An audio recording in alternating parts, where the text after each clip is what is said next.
Chris, now that the World Cup is in 3 weeks, what sort of a dent does this mean to the confidence levels of the players after having qualified for the final, but this sort of performance heading into a World Cup? And as the coaching unit, what sort of things can you all do to just forget about this team?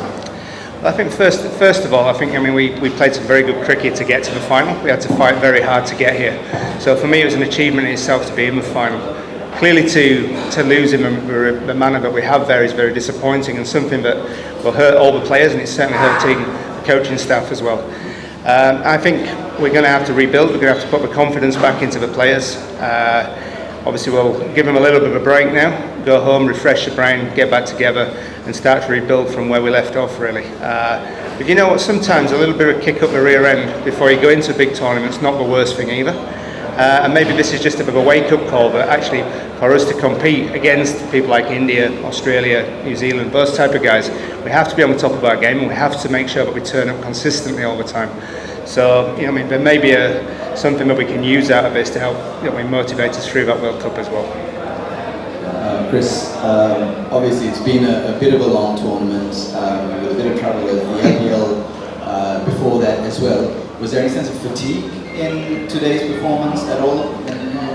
I don't think there's any sense of fatigue in this performance. I think the one thing we have done, and it's been widely spoken about, is obviously we've come into this tournament depleted on bowlers. We have a number of injuries from the bowling department. That's an excuse we can't use in the batting department, so I'm not even going to go there. But it's hard. The schedule is tough. But I'm sure if you speak to most coaches around the world, most players around the world, the schedule for international cricket at the moment is tough as well. So it's something that we have to learn to live with, and something we have to deal with. Chris, so this is the third time Sri Lanka was dismissed for a score below 100. So it has happened thrice this year. So is it a concern for you going forward? It is. We have to find consistency within that top 7, really. We back all the way down to 7. We have experience through there as well. So it is a concern, and it's certainly something we have to address, and it's something we will talk about. Not only the coaching staff but the players as well. I would encourage them to face into the problem head on, and we have to do something about it. It's as simple as that. We cannot let this happen. Please, before the World Cup, what type of positives you can see during this World Cup, this Asia Cup, because now we ended up with runners-up. What are positives during this tournament? Yeah, if we take today out of the equation, we've seen 2 youngsters really put their hands up in Walalagi and Patarana. We've seen 2 of them really emerge onto the world stage there. It shows what we can do. Sadira's played some good knocks. We've seen Mendes come back into form. So there has been some good individual performances in there, some good team performances. But clearly, the consistency is a thing that we need to bring into our game and make sure that we do that day in, day out. And then we can go toe-to-toe with teams like India. Chris, you briefly alluded to how proud you are of the fact that you got to the final. You have a lot of your key bowlers coming back. How much does that excite you that you have a full complement to pick from going into the World Cup? Yeah, it always excites me. When you've got people like Wanindu coming back who are match winners, we've got people with pace coming back that will complement the guys that we have here as well. So for me, it's the bowling attack, it's very exciting. And I think there is wicket-taking options all the way through it. So for me, that's a huge positive.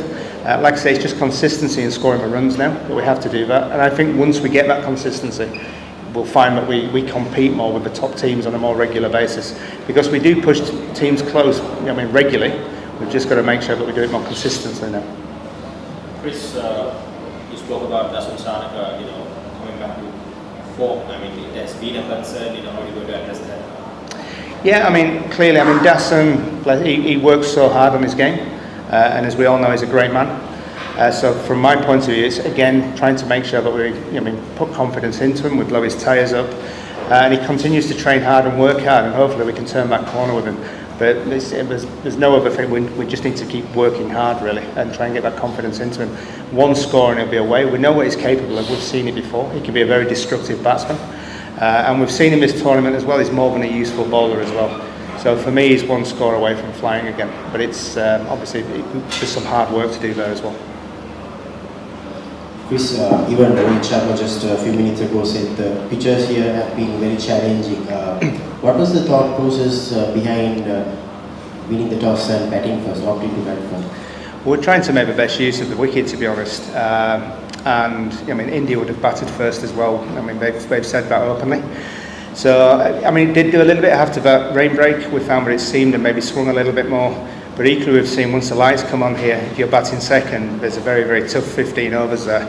I mean, certainly the first power play is tough when that ball is swinging around. So we want to try and make the best use of the wicket while we could, really. Put a competitive score on the board. And then we felt we had the ball in the tap that could challenge India again.